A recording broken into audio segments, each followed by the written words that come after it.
with Dani Katz, author, quantum communication specialist. Is that pretty good? Perfect. And I was looking it up, and I was trying to, come up with different ways to say it simply, but it's just the word quantum, right? People are like, whoa, quantum computing, quantum, what is that? So could you explain a little bit of that field? Yeah. As is something I've never heard of before I met you. Yeah, for sure. This week. So when most of us were taught about language and communication, we were taught about words as tools for communication. But what we weren't taught is that words are reality programming technology. And they're programming us on an emotional level, a psychological level, an energetic level, a physical level. Mm-hmm. They're programming our subconscious mind. So the quantum refers to kind of the macro and the micro of all the ways in which our words are operating. Because when we're attuned to that, then we start communicating with that awareness, recognizing that every word is programming us. So how do we want to be embodying ourselves? How do I want this relationship to go? So I'm going to be using words that are going to be encouraging, uplifting, expanding, empowering. So that's the quantum of quantum languaging. Nice. Yeah, I was looking at some of your Instagram posts, on breaking down messages. Somebody was sending like a mass whatever emails, and it was the one it was saying something to bother you if it's not inconvenient or something kind of negative, and like totally. not believing, not being direct, and like as you're gonna do it, right? She's confident that you're gonna do the meeting, the call. It was kind of like she's like, negative. Would you be opposed to scheduling a call? And it was like, well, I wasn't until you just implanted the idea of opposition into our exchange. Just one word, right? Opposed. One word, and she gave me that word, and I'm like, well, now I am. Yeah. Whereas it would be interesting otherwise, yeah. So when you talk to people, when you you write, right, every word matters.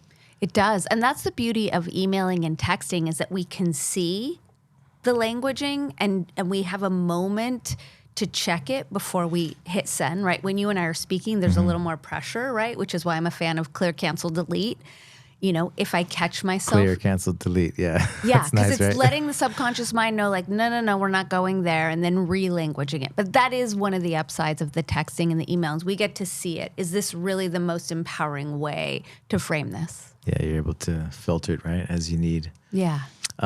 You have a whole part of ChatGPT. Could you talk a little bit about ChatGPT, as, many of us use it almost every day now? Yeah. So as a journalist, I'm very attuned to propaganda and to when, reference tools like, it started with changing definitions in the dictionary when we got Google definitions, which were very different when we go back to the etymology. Now, ChatGPT is like reference material on steroids. And so I'm in the practice of sharing the propaganda techniques that are coming through ChatGPT, because as a reference tool, what it really should be, and I'm not a fan of using the word should because it imposes authority. And when I'm talking about, AI as a reference tool, I'm totally fine with it. But, coming out of journalism and then with reference material, they're meant to be totally objective. They're to present all sides, to not give opinions, to not editorialize, to not sway us. But ChatGPT is heavily, heavily, heavily slanted to the left. It has a very distinct ideological bent. So I use my research with ChatGPT as a means of teaching people the propaganda techniques that it's deploying, whether that's going to be cherry picking, whether that's going to be taking a side, editorializing. Anytime we see, say, New York Times taking a stance on an issue, we know this is propaganda. This isn't journalism. And ChatGPT does it in such an exaggerated way, and it's so unchecked because if the New York Times puts out an article that's rife with propaganda, there's a community of people who are reading New York Times where we can talk about it. But when it's me in front of my computer doing a little bit of research, it's just ChatGPT and me. So it's a very kind of targeted propaganda. So I think it's a very, very dangerous tool. I've caught it lying so many times. So I'm just helping to educate the public so that they can be able to sift truth from propaganda. Yeah, I remember during the pandemic, like Google was definitely slanted one way when you would search things up, and the information that you would see would be definitely one-sided, right? So one-sided. I mean, that whole thing was crazy, how the whole world got on board with this one agenda, and anyone who was speaking a different truth was censored, deplatformed, like totally taken out of the conversation. Yeah. America, land of the free, supposedly, right? Supposedly. I mean, that's one of the greatest propaganda slogans in history. How so?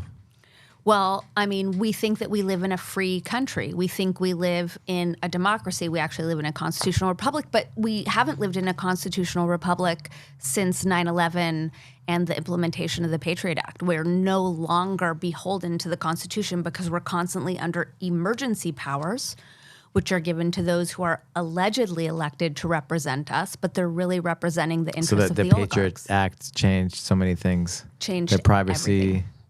Privacy, we're under constant surveillance. That's cleared the way to bring in the NGOs to be. What's NGO?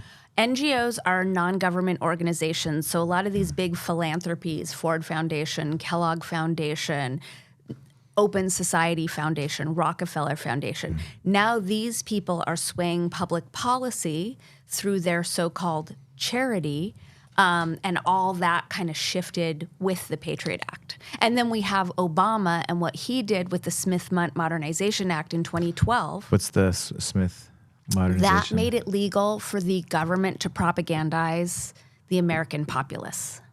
And you can see a very distinct difference between media pre-2012 and media post-2012. And that was Obama's gift to our country. Wow, 2012.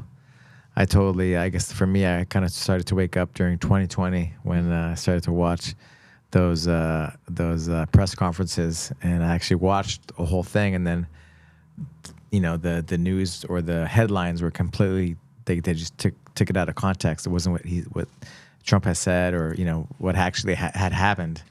Exactly. It was all twisted. I was like, what the? He didn't say that, The whole thing with the pussy hat and grab him by the pussy. And it was like, when you read that in its context, that's not what he was saying at all. But there was this whole women's march and these hats. And it's like no one looked at the context to see that that's not what he was saying. Yeah. It's So it definitely flipped me. I think it opened up a lot of people's eyes, right? And, was it a shock to you? Was it destabilizing? My family's definitely like, I'm from Santa Fe, and very, how Santa Fe is very liberal and definitely one side, and my they're very democratic, very stuck up on like a party, right? On that party. Yeah. But and then Trump, when he became president, I was kind of like a little bit, I would travel and I'd be a little bit embarrassed, but I was kind of just oblivious to what was actually, the truth. I guess who knows what the truth is really, right? But yeah, just when I started to see those press conferences and then them spinning the headlines, I was like, what is going on here? That he didn't say that, because you're at home and so you have time to watch, during that time, watch the press conferences, which sometimes were hours, right, at a time. But I would watch actually the whole thing. Good for you for doing that. Well, yeah, I wanted to see what he was saying, what was happening. Yeah. And then it was not what the headline said. Not at all. And it was like, because when Trump was first elected, like you, I came from Los Angeles, very progressive. Okay. I didn't understand what was going on. I thought it was a terrible thing. So you're from Los Angeles? I'm from Los Angeles originally. Yeah. So when I saw how the press was covering Trump, it like that just got all my spidey senses up. Like, wait a minute, this isn't legit journalism. So what do they have against him? And a lot of times when I'm studying like the world situation, I'll just look at the volume of the propaganda, like what happened when Charlie Kirk was allegedly murdered. I just look at the volume of the response and I'm like, yeah, that's not real. What happened with Charlie Kirk? I have no idea. I have no idea. But the fact that his funeral was like the Super Bowl, Do you know what I'm saying? Yeah. I don't know that he was that much of a player in American life to warrant the reaction of seeing, talking heads on the news sobbing. So much theater, right? During the A pandemic. lot of theater. Was it the mayor of Chicago that forgot to turn off the mic? Yeah. It was like, let's play, it's theater time. Totally. And you saw them all with like total masks off until the cameras went on. And then it was like deadly plague. Everyone stay away from one another. But then cameras are off and, we're all hanging out at French Laundry having dinner together. Oh my God. How did Santa Fe, I remember going there to visit for Christmas and all the restaurants were closed. I mean, it was the same thing here, right? But, you could eat outside in the freezing cold, but that was safe. Yeah. Santa Fe was crazy because I had moved back to LA for a few years. And then in October of 2019, I just got this gut hit that said, get out quick, get out of here. And I went back to Santa Fe and I wasn't really sure why I was there. And then when I started to hear inklings of the pandemic, I was like, oh, this is why I'm here, because we have all these sovereign tribal nations and we're going to be good as gold. And then everyone kneeled and everyone fell for the op. And I was super confused. So when they were, like making us stand outside in line at the grocery stores, like I was 6 feet, right? Yeah. Like I was throwing these giant fits. Like no one's buying this, right? But then I was the only one because everyone was buying it. Yeah. Yeah. What an interesting time to be alive, right? In the 2021. For sure. Jiu-jitsu was illegal, right? To do it. Were you guys still like practicing on the slide? Well, we stopped at the beginning, right? Because we didn't know. My mom, we didn't know. But then they allowed us to open up maybe like a month later. And then, there was, I'm here, where I started filming. I didn't stop because just for my mental, health, I wanted to keep going. So we started filming content. And then there's like 1, 2, 3, and then another guy. And so there was this thing called Fight Club developed, right? Where if you knew that he was cool, you'd invite him. And then, about a month later, they said we could open up, but the staff already had a meeting basically saying that they wanted to just start teaching and doing classes again, Nice. And then the Fight Club thing, like the lights were off and people show up and got like grew, it grew with time. Anyway, when they said to close up again after like allowing us to open up for like 2 weeks or whatever it was, we decided to just stay open after that. Good for you. I mean, it was like, I knew it was good for people. Yeah. I needed it, Yeah, I needed it. Like, it's like, we're not essential, right? But this is what people needed, to be strong, to be able to handle whatever, if they get sick, What could be more essential than like being in your body, strengthening your body, being happy? community. Yeah. If you have a family member that's older or whatever the thing was, don't come, right? Don't come. But if people don't have that, like, and they want to come, like, come for sure, Yeah. So we had to deal with health department things and basically I was like, I'm ready to go down with the ship, if that's what it takes, because I believe in this for people. Thank you. There was some situations too, right, where people were like calling police and health department and all these different things, right? So we had to close up the front door and paper up the things, and it was kind of like a prohibition, right, where people came in through the back, and then people like were calling that they were coming through the back, and it was an interesting time, but we definitely bonded. It was a whole new group at that time that kind of came in. Not a whole new group, but definitely we bonded at that time. It was a filter for sure. Like who's in fear, who's buying into it, who isn't, and amazing the people who are tattletales. Like, why would you waste your time tattletaling if you don't want to connect with people? Yeah, don't. some of it was like a parent, like the parents are divorced, and the mom was, I think, bringing in the kid, and the dad was upset about it, and so those kinds of things. Yeah. That was one of the culprits. So one of the health department people told us that. They, after a while, they all came onto our side, and so what happened is they started to send in health department officials from farther and farther away, and then the last one was they sent one in, and then would you like to speak here or somewhere else? And I was like, right here is fine. And then all the parents just like laid into the it was like a woman and a man, and they never came back after that. Nice. Or the people that were in health, whatever care and all that. Like it's like fake news. Like that mask is like, it looks like you've been wearing it for this whole week. Like who you at, you know, the whole thing was like complete nonsense, and they just picked them apart like one by one. I didn't say anything. Like, hey, how can we resolve this? You know, can we go in the office? Like, sure. That's awesome. And they didn't come back after that, and you know, Right. dodged the thing. But it's like you know, this is good for people. Yeah. And I wasn't gonna. Like I said, I needed it, right? Yeah, And for something sure. you dedicate your life to, and all of a sudden you can't do what you love to do and believe in. That's so good for people. Yeah. Such an interesting, right, thing that we had to deal with. But I'm glad we stuck our ground and did what we had to do. For sure.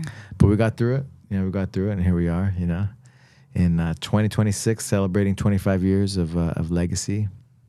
Mazel tov. Yeah, thank you. Starting from Santa Fe, New Mexico, Eric Fuentes. Shout out to Eric Fuentes, the banker who believed in a young kid. Gave me an unsecured loan. And you built an empire. Yeah, we did it. You know, we did it. One class, one person at a time, right? And here we are in LA now, your hometown. Yeah. How did you end up in Santa Fe? So see, in 2007, I was dealing with pretty intense health crisis. 2007? Yeah, 2007. And I ended up in Santa Fe, and Santa Fe pretty much saved my life. So it earned a very special place in my heart. And then in 2011, I got a pair of back-to-back writing residencies in Santa Fe. And after 6 months there, I was just fully in love with it and decided to stay. Nice. Yeah, Yeah. Santa Fe's beautiful. It's gorgeous. So you're a journalist. I am. And so what was like? Tell me your little bit of the history of your journey of writing and journalism and everything. Yeah, I've always been a writer. I've always loved to write, and I've always been a fierce defender of justice and truth. And so I wanted to be an investigative journalist. My first thing was, well, I wanted to be the speechwriter for the president, because I thought, well, then I can determine how everything goes, but I don't have to be in the spotlight. I didn't understand how politics worked. And then I learned how politics worked, and it was all compromise. And I decided, well, I want to be a journalist, because then I can really fight for justice. And that's not really what journalism is. I learned early on, you know, after 2001 and 9/11, I was working in the newsroom at KPFK producing the news, and they put a CIA agent, I guess, in our newsroom, and he started just making these weird editorial decisions. I pitched a 60-second good news segment, and I got fired. And he's like, that's not what we're trying to do here. A 60-minute. 60 seconds. 60 It was like seconds, 60 seconds once a week. Can we just report on something positive happening in our world to inspire people? And that got me fired. Okay. Yeah.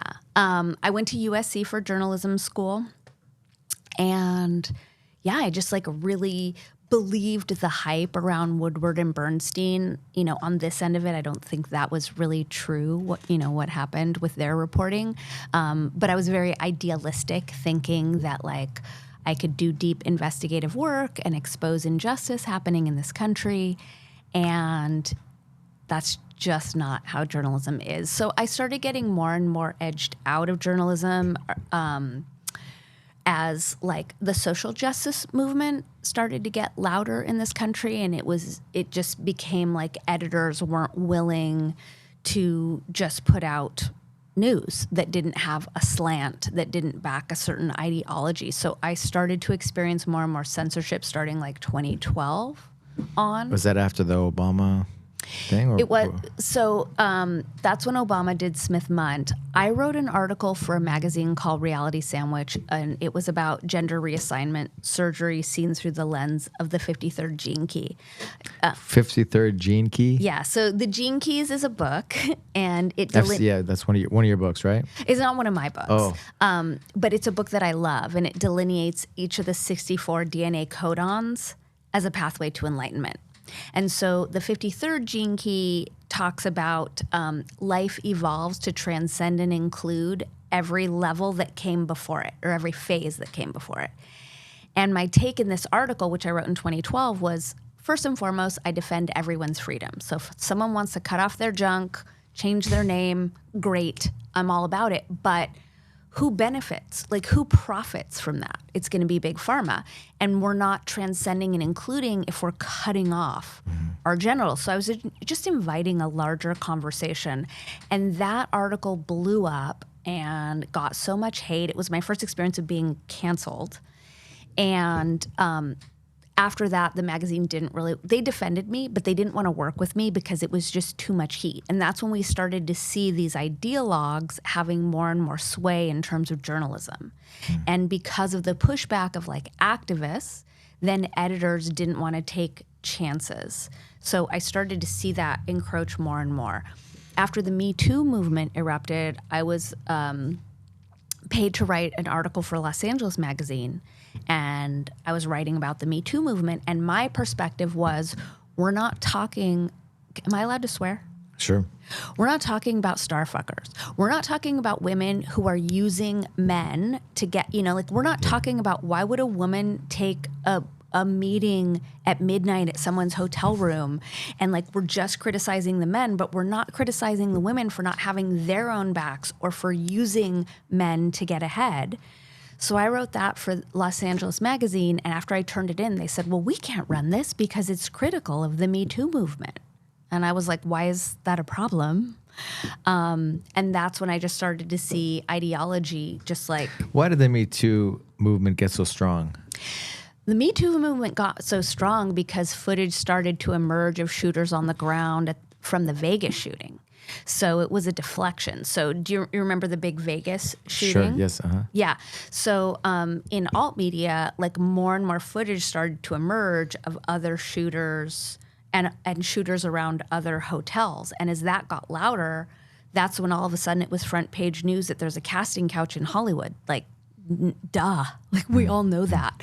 So my theory is that Me Too was a way to deflect from whatever was going on with that exercise, because nothing about it was newsworthy, let alone to be so loud, right? It wasn't even just national news. It was international news.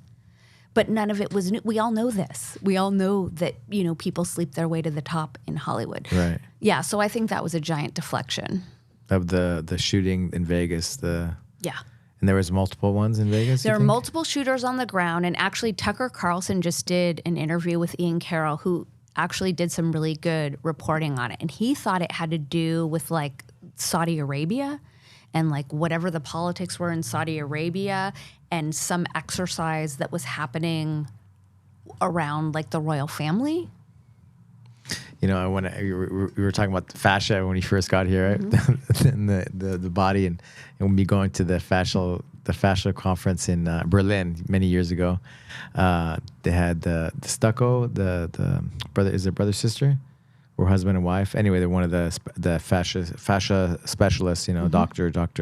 doctors and Nobel Prize nominees and stuff, and they're like, we think, but we don't know, And I thought that was really cool, just that they were so smart and so brilliant, but they were like humble and like, we think, but we don't know. Like, it's all like, who knows, right? What actually happened and what's going on, right? Yeah. I love the phrase, I don't know. Like that, if we could all just lean into I don't know, like how much more peace, and unity would we be experiencing. Yeah.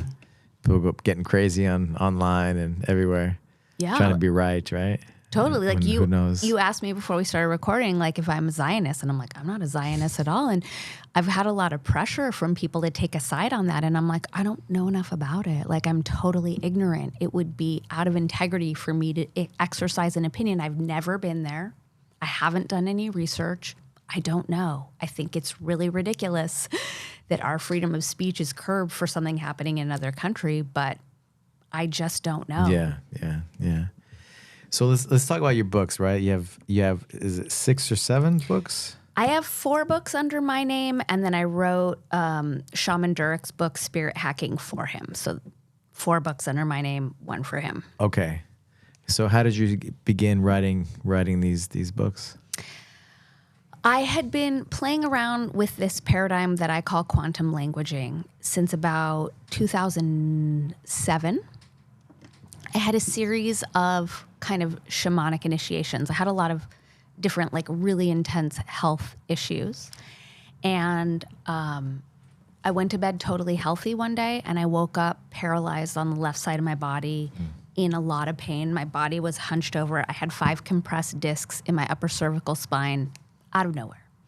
So I spent about a month on the couch just going back and forth to my bookshelf. And I found this book called Hidden Language Codes by R. Neville Johnston. I'd never seen it. I don't know how it got into my bookshelf. But it's about this man who was shot point blank in the chest. He died for a few minutes, and while he was dead, he was given these languaging codes. After I read the book, I was able to see the languaging codes. So I would go to an event. I was writing for the LA Weekly at the time, and I would see some like big famous, performance coach speaking to an audience, and I could see the frequencies coming out of his mouth, and I would see the audience being disempowered, probably.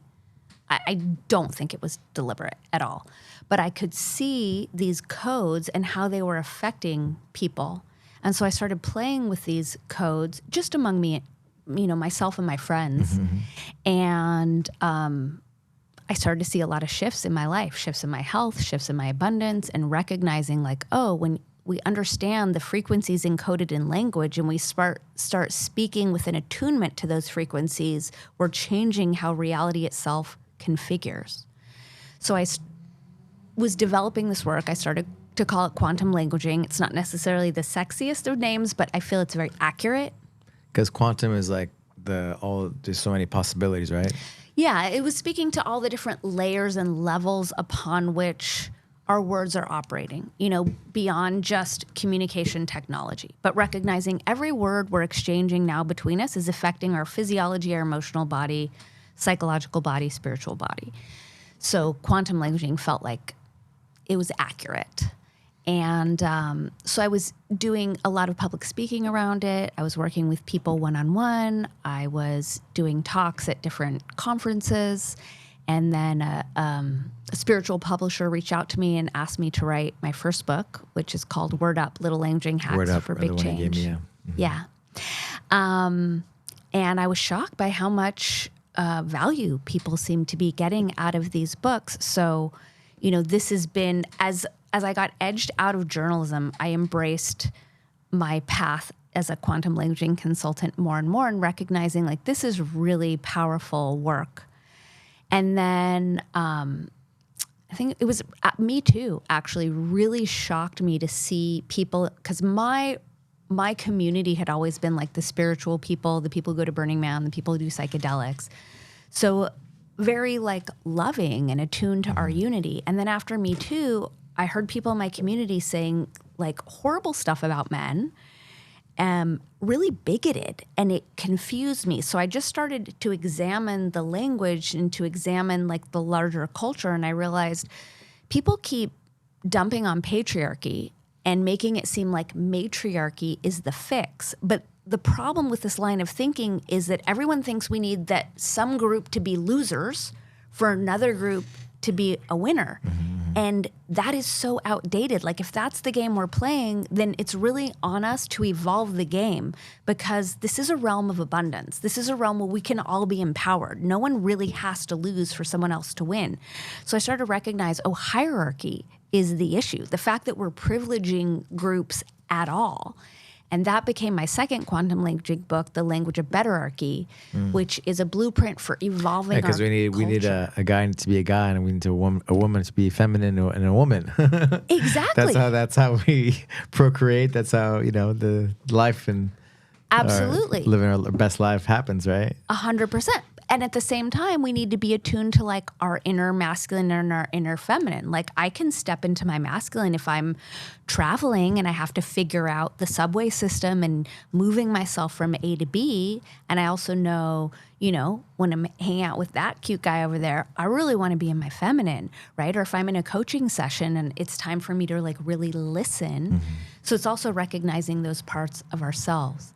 So I wrote The Language of Betterarchy to help us evolve our culture out of hierarchy and just move us into a different paradigm that the placeholder is Betterarchy. I don't know what it will ultimately be called, but just recognizing that we're speaking in hierarchical languaging all day, every day, and not realizing it, and recognizing that we are responsible for our world being the way it is. And if we want to change our world, we all have the power to do that with our every word. We don't need a podcast. We don't need a stage. We don't need an empire. We're talking to people all day, and we can empower people and inspire people with our every word. So it's really helping people understand how much power we have as reality creators. Yeah.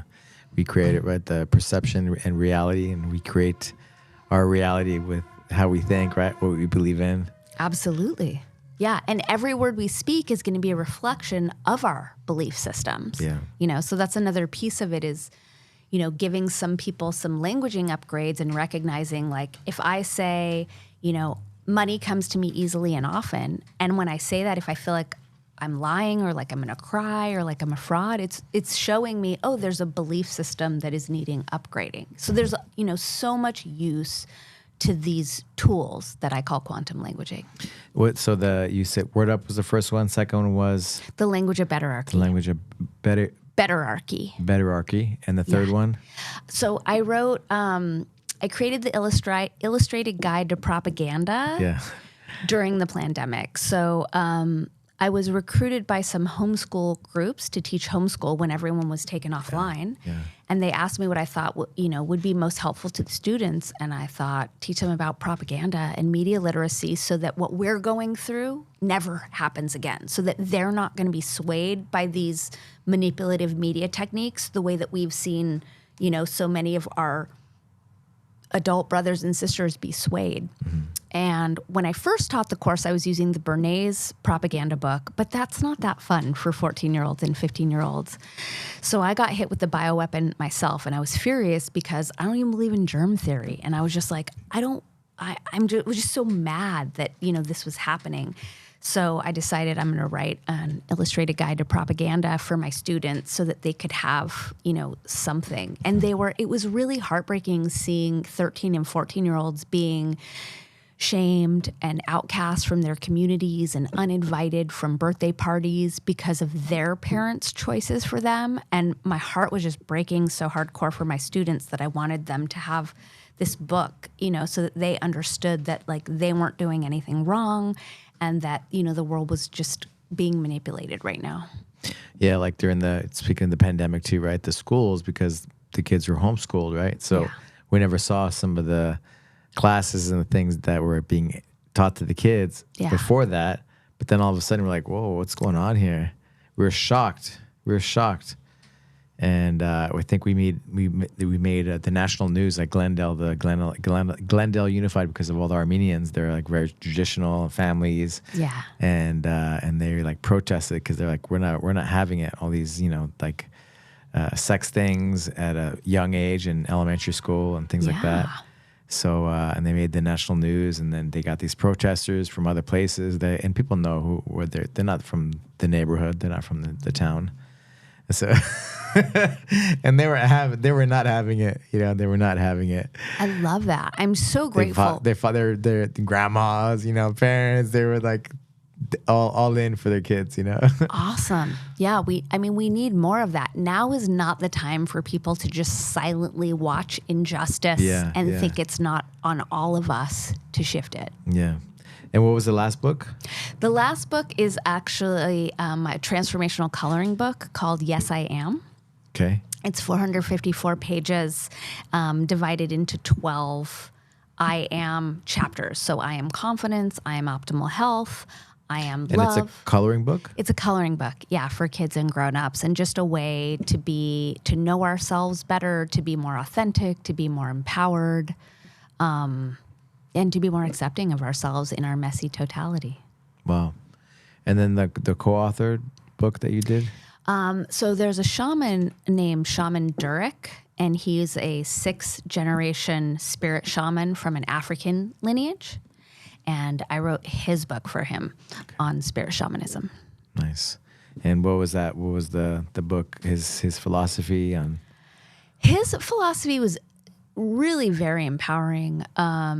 Just that, you know, we have the power inside of ourselves. He's coming from these different practices. So, you know, paying homage to the ancestors. He had his own thing about how we're talking to ourselves, how we're thinking. And then a lot of it was also his story of how he became this powerful shaman. And it was a very interesting process writing that book because for him, it's so easy. Like, he's a 6th generation shaman, so he doesn't know how he does what he does. But this was a book for penguins, so that it needed to be very mainstream.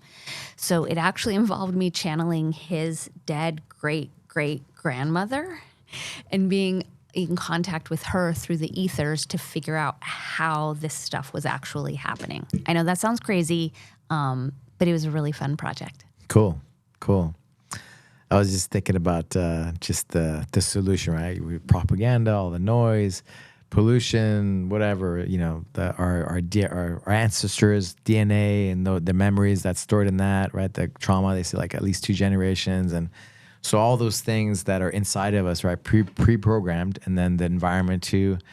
And so what's the solution for optimization, human optimization, and living your best life and paying that forward?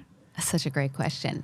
The solution is recognizing that we're not victims to our genetics. We're not victims to our lineage. We're not victims to any so-called, diagnoses that are thrust upon us. We are reality creators, and we can shift anything at any time. So it's recognizing, it's taking 100% responsibility for our experience of reality. I like that. Taking 100% responsibility. 100%. 99 Not blaming excuses, blaming other people, making excuses, right? Exactly. Like, we're both athletes. So I tore all the cartilage in my wrist when I was a gymnast. I had 4 operations. They said, we can't fix it. You'll never do a handstand again. And I said, watch me. And I used my words, and I used, different therapies, and I do handstands all the time. It's just recognizing impossible is an opinion. Okay. And it's an opinion that I don't buy into. I don't buy into limitation. I don't buy into lack. And it's recognizing that we have so much more power than we realize. So if there's something that we don't like, change it.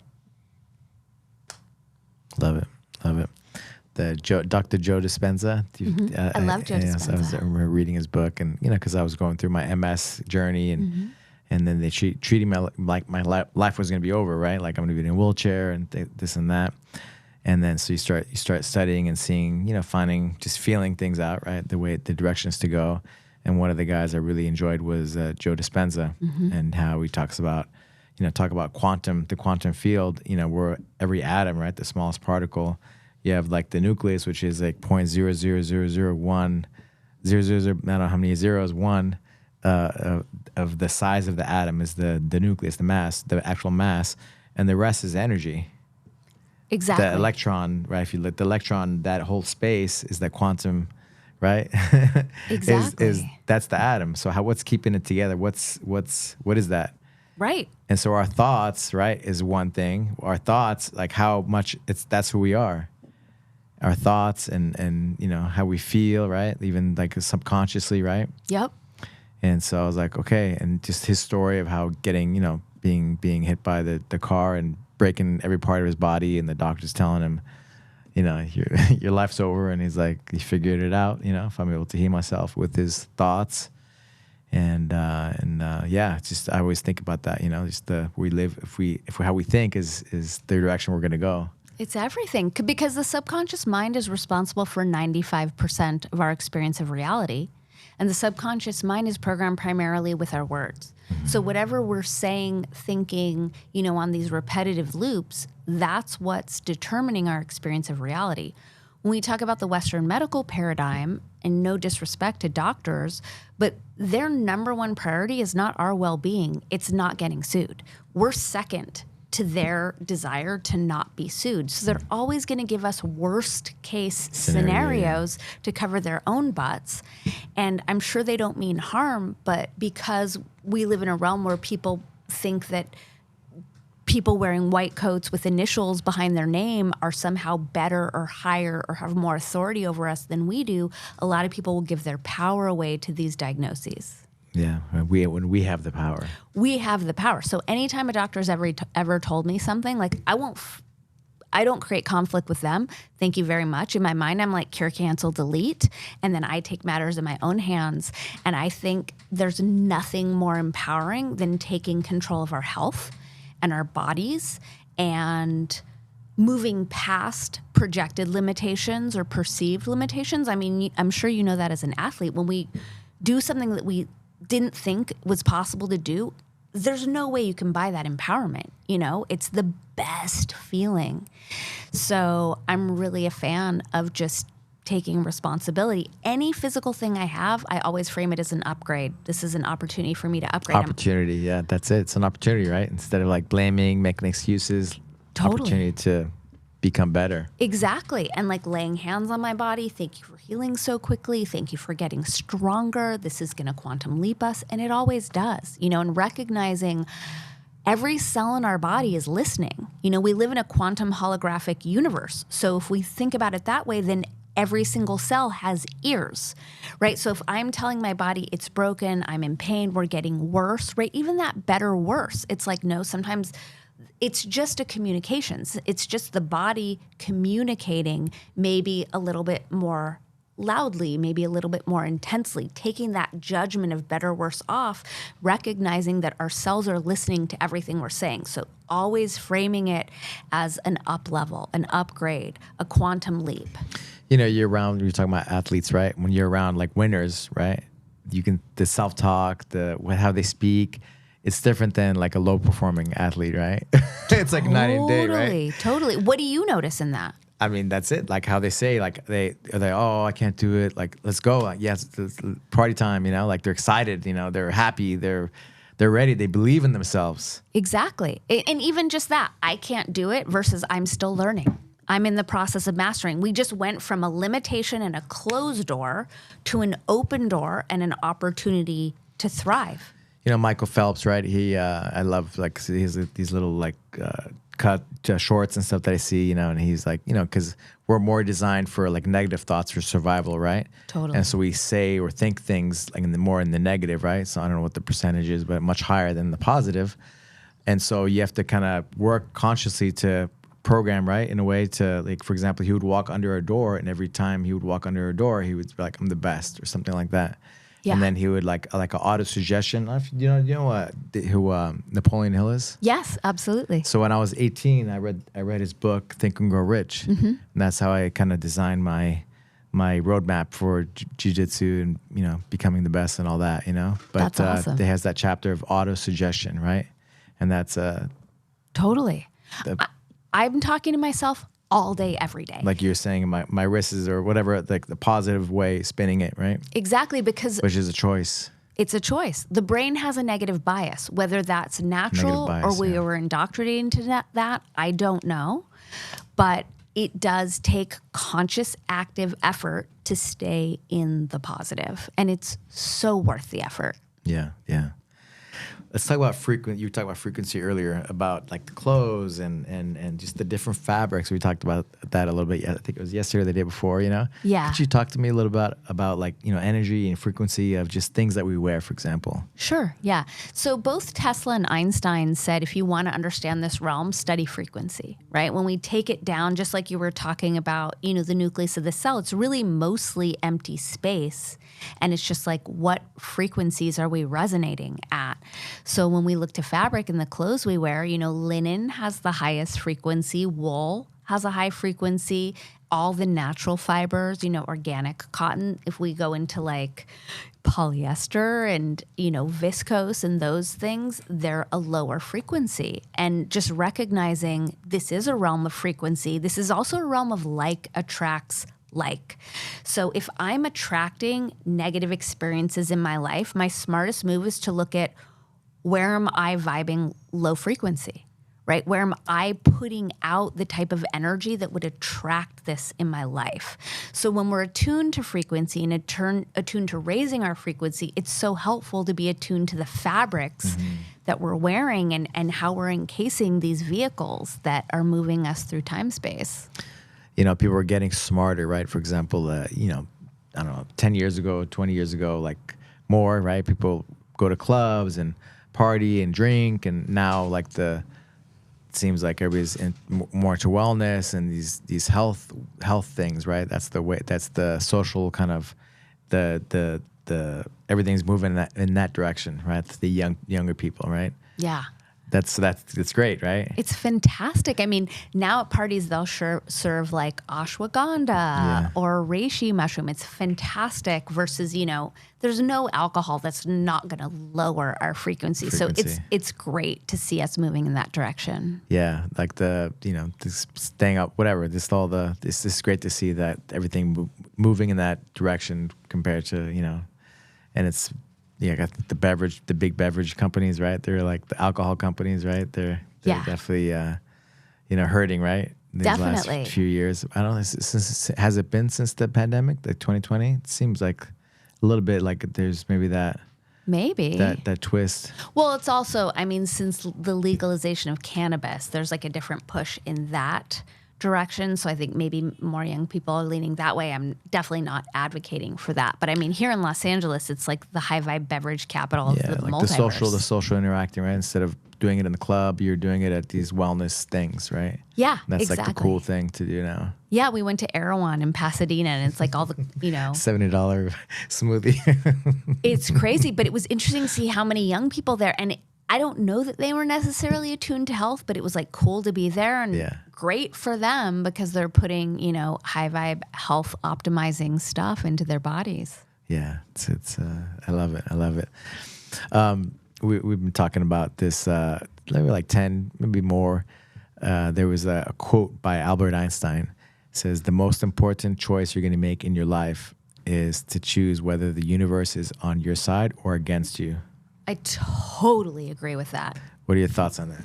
Yeah, because that's going to frame your lens of perception for every single neutral thing that we experience, right? So if I'm walking and I trip and I fall on my face, it's like, is the universe working against me? Is the universe working for me? What can I learn from this? Mm-hmm. How can I move Things happen, right? Things happen that's out of your control. Totally. And like, oh, poor me, or, blaming or whatever. Like, oh, it's an opportunity for me to learn, right? Like you're saying, reframing it. Exactly. And for every, I call them healing initiations, right? Anytime something's happening with my health, it's recognizing, well, the universe is always converging in my favor. So what needs to shift? What am I being invited to do differently? For everything. That lens of perception of the universe has my back and everything is happening for me instead of against me is a complete paradigm shift. Like that will change your life when you recognize that everything is happening for you and nothing in this realm is working against us. If you think that way, that's your reality, right? Exactly. And then it's just beautiful because it allows us to take responsibility and everything is what can I learn? How can I grow? What can I do differently so that this doesn't happen again? And then it keeps us in a growth mindset and an evolutionary mindset versus a victim mindset. And I think victimization is probably one of the biggest plagues we're dealing with. If there is a pandemic, it's victim consciousness. You do a podcast? I do. Could you tell me a little bit about your podcast? My podcast is called Word Up with Dani Katz, and I speak to visionaries, rebel badasses, people in the realms of health, people in the realms of art, spirituality. I trade off with solo podcasts where I'm teaching people about propaganda. I'm teaching people about quantum languaging. I'm very attuned to giving people value so that they are going to come away from the podcast with an aha, with something actionable that they can implement in their lives to continue to improve and empower themselves. Empowerment's like my number one. Amazing. How can people find out about you? People can find me at danikatz.com, and there they can find their way to my podcast, to my Instagram, my books, my courses, all of it. Thank you so much. Thank you so much for having me. It's so great to see you guys, and so nice to meet you this week. Thanks, Alberto. And look forward to seeing you soon. I do as well. Thank you. Thanks for having me.